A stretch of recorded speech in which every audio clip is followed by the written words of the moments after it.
네, 저희 오늘 함께 볼 하나님의 말씀은 창세기 37장 1절에서 11절까지 있는 말씀입니다.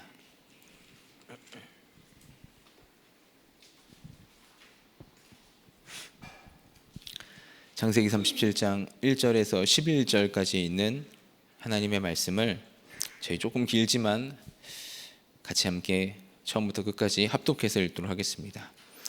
야곱이 가나안 땅 곧 그의 아버지가 거류하던 땅에 거주하였으니 야곱의 족보는 이러하니라. 요셉이 17세의 소년으로서 그의 형들과 함께 양을 칠 때에 그의 아버지의 아내들 비라와 실바의 아들들과 더불어 함께 있었더니 그가 그들의 잘못을 아버지에게 말하더라. 요셉은 노년에 얻은 아들이므로 이스라엘이 여러 아들들보다 그를 더 사랑하므로 그를 위하여 채색 옷을 지었더니 그의 형들이 아버지가 형들보다 그를 더 사랑함을 보고 그를 미워하여 그에게 편하게 말할 수 없었더라. 요셉이 꿈을 꾸고 자기 형들에게 말하매 그들이 그를 더욱 미워하였더라. 요셉이 그들에게 이르되 청하건대 내가 꾼 꿈을 들으시오.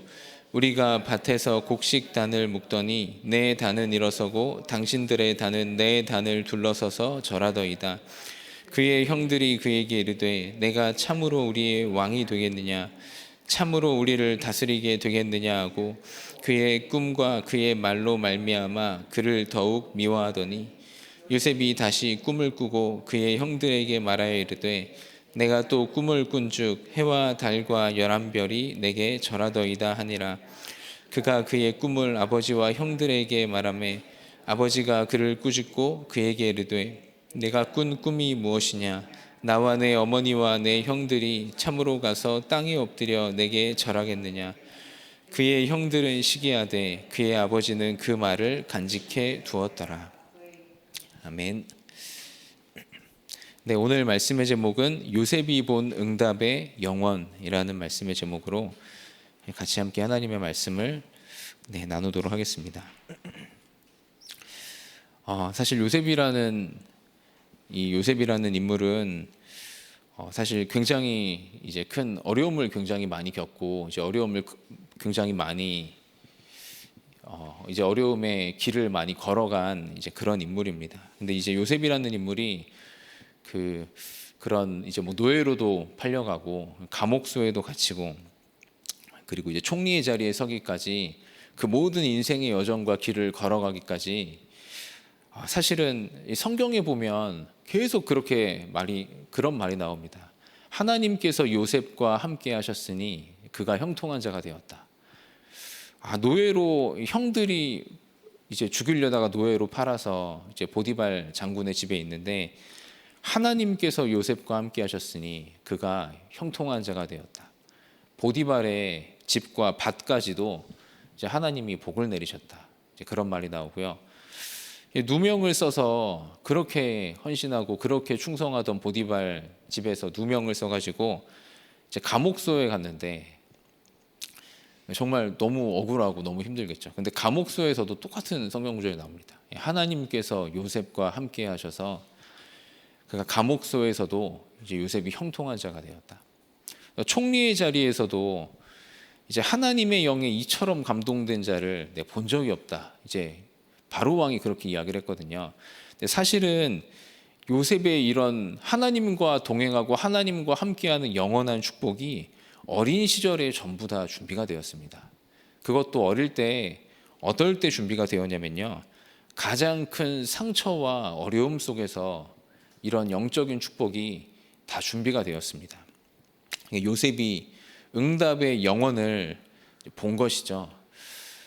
여기 있는 모든 성도님들께서 혹시 가정에 상처가 있다면, 그리고 혹시 우리의 그 자녀 렘넌트들이 가정의 상처, 또 가정의 어려움, 그리고 뭐 자기만의 어려움과 문제가 있다면 그것은 요셉처럼 분명히 그렇습니다.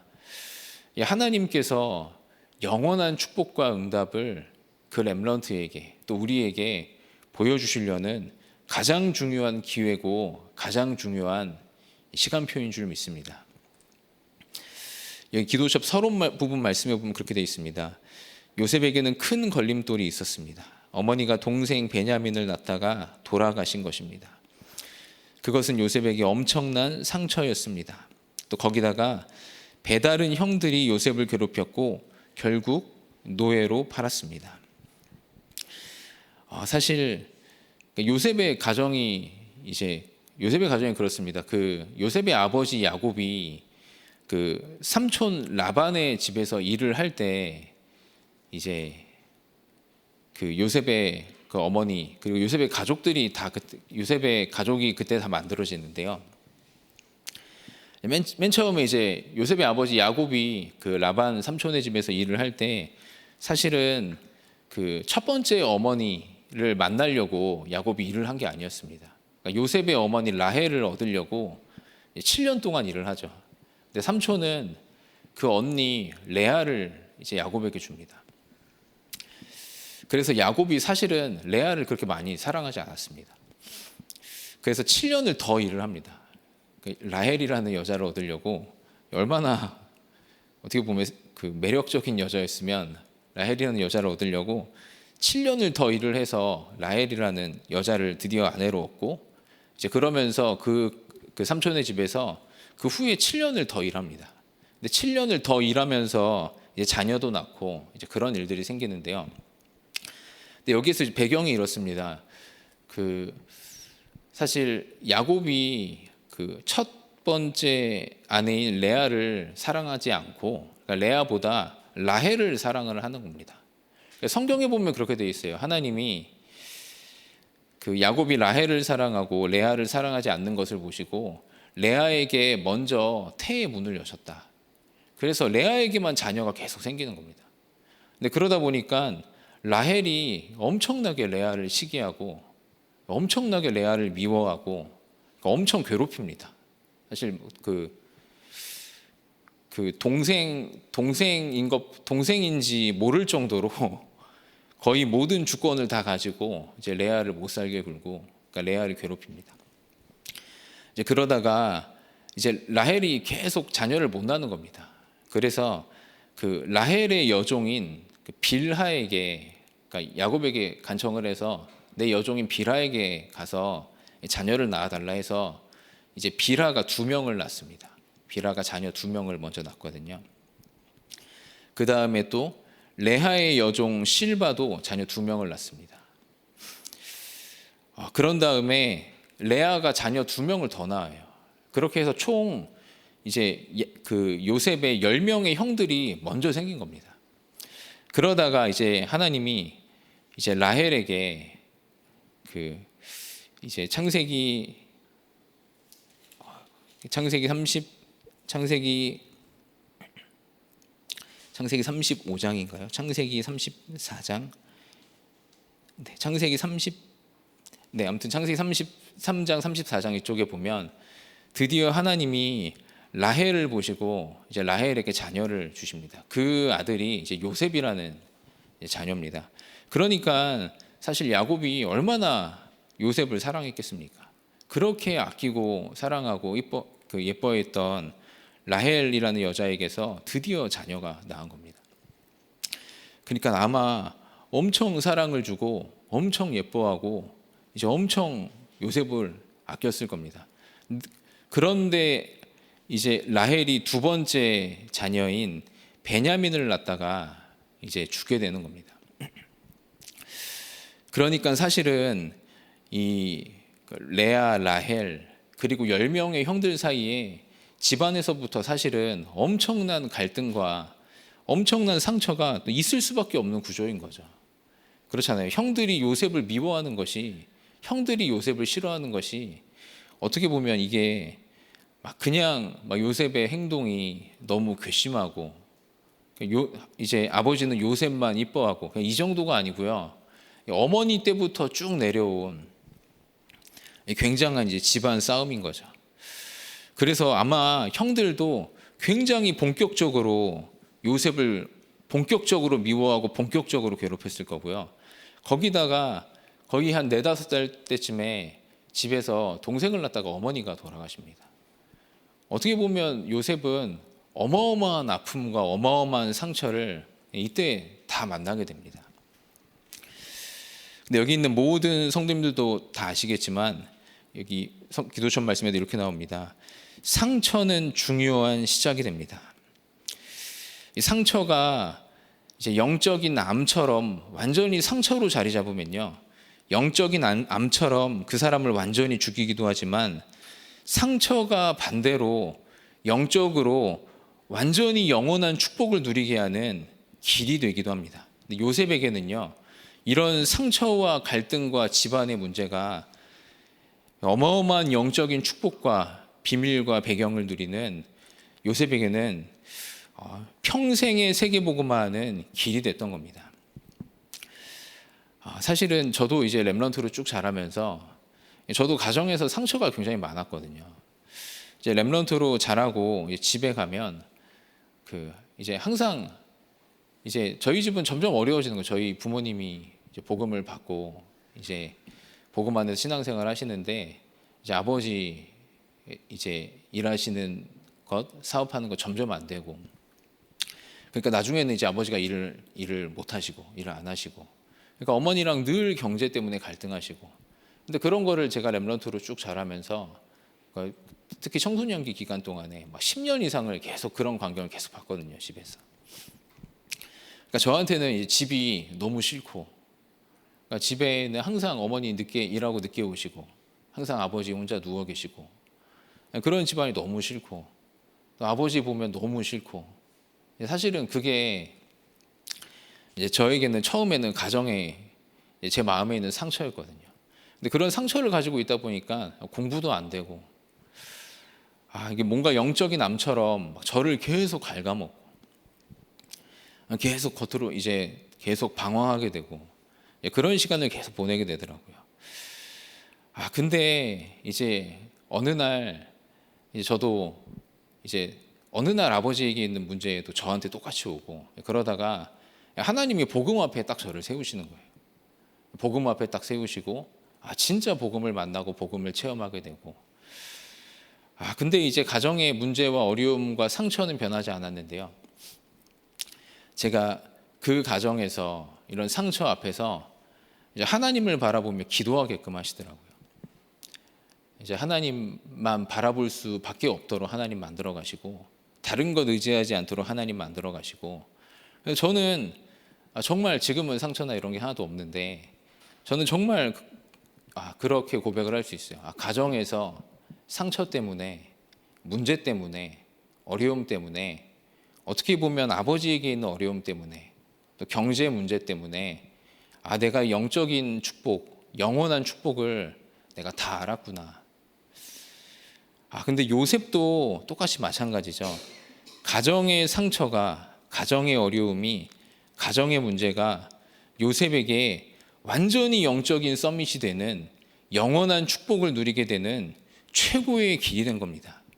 여기 있는 모든 성도님들에게 있는 상처와 문제와 어려움이 하나님을 바라보다가 영원한 축복을 누리는 요셉처럼 먼저 영적인 서밋의 자리에 올라서는 최고의 길이 되기를 기도하겠습니다. 그래서 이때부터 요셉에게 이 응답이 왔습니다. 기도첩 서론 뒷부분에 보면요, 3가지 응답이 왔습니다. 어디서든지 하나님과 동행할 수 있는 24 기도의 응답이 왔습니다. 그리고 모든 사람을 통해서 하나님의 계획을 발견할 수 있는 25 기도의 응답이 왔습니다. 그리고 그 속에서 따라오는 하나님의 영원이라는 응답이 요셉에게 계속 따라온 겁니다. 그래서 첫 번째입니다. 이런 영원한 축복을 소유한 사람을 보고 하나님의 영원한 기업이라 말합니다. 여기는 모든 성도님들께서는 하나님의 영원한 축복을 소유한 영원한 기업임을 믿으시길 바랍니다. 그래서 어려서 요셉이 이 축복을 소유한 겁니다. 이 비밀을 소유한 겁니다. 얼마나 소유했냐면요, 잠을 자는데 꿈을 꿀 정도로 하나님의 언약을 소유한 겁니다.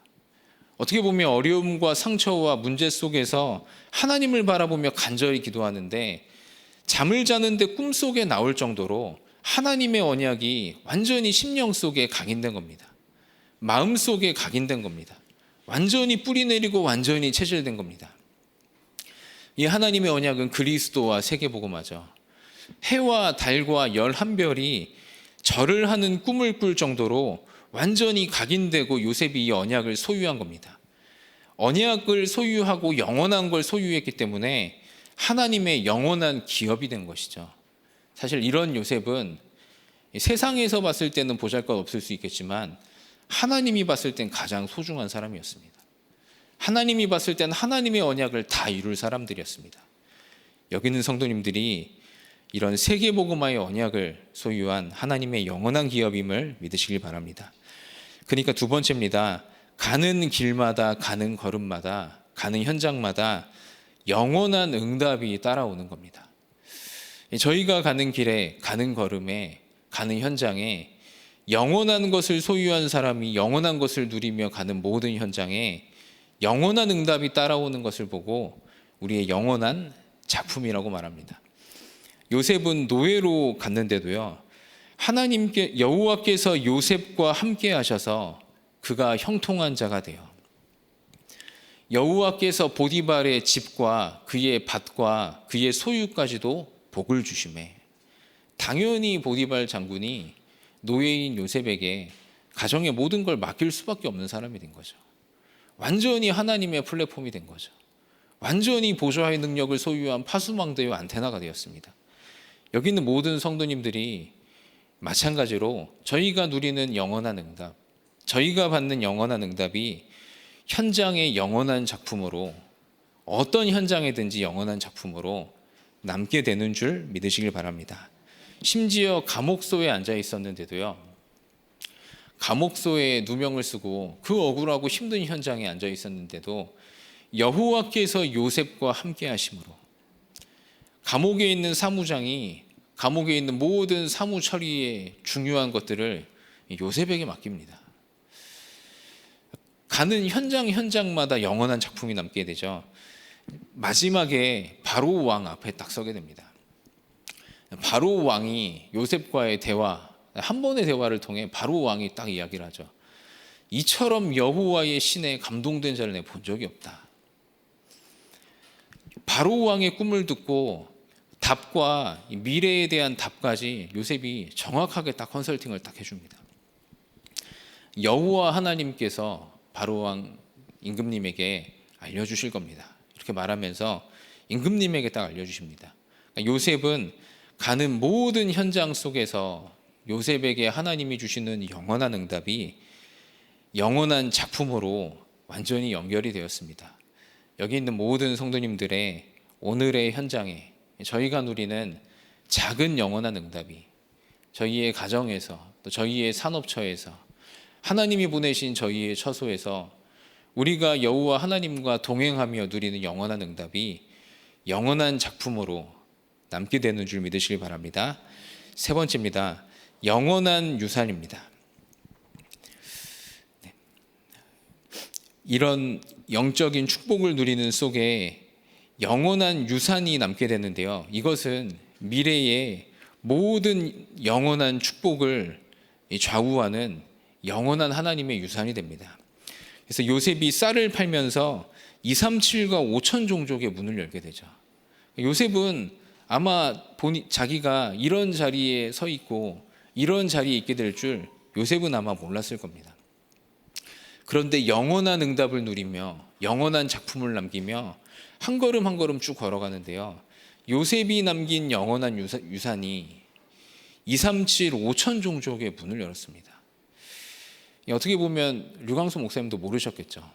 바누아투 대통령과 통가의 왕족들과 함께 사진을 찍고 그들에게 복음을 전하고 237, 5천 종족의 문을 여는 자리까지 하나님이 인도하실 줄 몰랐겠죠. 근데 하나님의 언약은 정확하게 성취가 됩니다.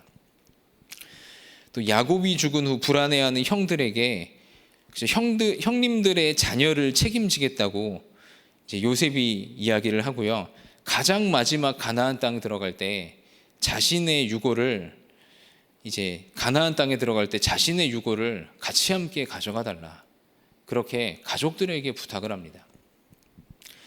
요셉이 남긴 영원한 유산은요, 그렇잖아요, 형들의 후대들과 요셉의 가족들에게까지, 그리고 2, 3, 7, 5천 종족의 현장에까지 완전히 미래에까지 남는 영원한 하나님의 유산을 남기는 그런 하나님의 축복을 받는 인생으로 하나님이 요셉을 사용하셨습니다. 여기 있는 모든 성도님들의 인생이 하나님의 영원한 유산을 남기는 인생인 줄 믿으시길 바랍니다. 그래서 결론에 이렇게 되어 있습니다. 이 결론 부분 함께 보겠습니다. 그래서 우리는 777 기도를 계속해야 합니다. 777이 나의 플랫폼과 빛을 발하는 파수대가 되게 하고 세계를 살리는 안테나로 서는 것이 기도의 기준입니다. 이 축복을 받는 것은 매우 시급합니다. 렘넌트들이 기도 속에서 발견한 달란트로 2, 3, 7, 5천 종족 그리고 세계 복음화하게 해야 합니다. 여기는 모든 성도님들께서 누리는 영원한 축복, 그리고 오늘 누리는 빛의 망대, 그 속에 저희가 하는 작은 헌신 속에 빛의 경제의 응답으로 오늘도 모든 현장이 살아나고 저희의 믿음이 예산이요 축복이 결산이 되는 최고의 응답과 축복을 누리는 오늘 하루가 되기를 기도하겠습니다. 제가 기도하고 모든 말씀 마치겠습니다. 하나님 아버지 은혜를 감사합니다. 요셉에게 있는 문제와 상처와 어려움과 죽음과 같은 절망이 하나님의 언약을 소유하고 하나님의 언약을 각인하며 그 언약을 붙잡고 기도하다가 뿌리 내리고 완전히 체질되는 영원한 축복을 소유하는 하나님의 길이었음을 말씀으로 확인했습니다. 하나님, 저희에게 있는 모든 문제, 상처, 어려움이 영원한 축복을 소유하는 영적인 서밋의 길임을 믿습니다. 여기 있는 모든 성도님들이 하나님의 영원한 기업으로, 하나님의 영원한 작품으로, 하나님의 영원한 유산을 남기는 하나님의 영원한 축복을 가진, 영원한 응답을 가진 사람들로 요셉처럼 인생 여정을 걸어가게 하여 주옵소서. 영원한 축복을 마음껏 누리고 최고로 누리며 저희가 헌신하는 작은 헌신과 작은 헌금으로 빛의 경제의 응답이 따라와 이제는 교회를 살리고 후대를 살리는 최고의 응답과 축복을 누리는 모든 성도님들로 주님이 인도하여 주옵소서. 감사함이 예수 그리스도 이름으로 기도드렸습니다.